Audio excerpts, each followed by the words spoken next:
सोरेङ जिल्लाको गेलिङ सामसिङ स्थित पवित्र गुरु ज्ञानदेल धाममा आगामी 12, 13 अनि 14 मे 2026 का दिन राष्ट्रिय जोसमनी सन्त साहित्य सम्मेलन आयोजना गरिने भएको छ। यस 3 दिवसीय कार्यक्रम अन्तर्गत जोसमनी सन्त सम्मेलन, सन्त साहित्य संगोष्ठी तथा विविध कार्यक्रमहरू भव्य रूपमा आयोजना गरिनेछ।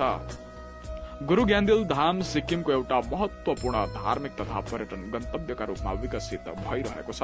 सम्माननीय मुख्यमन्त्री श्री प्रेमसिंह तामाङको परिकल्पना अनि क्षेत्र विधायक मदन सिन्चुरीको विशेष प्रयासमा धामको निरन्तर विकास हुँदै आएको छ।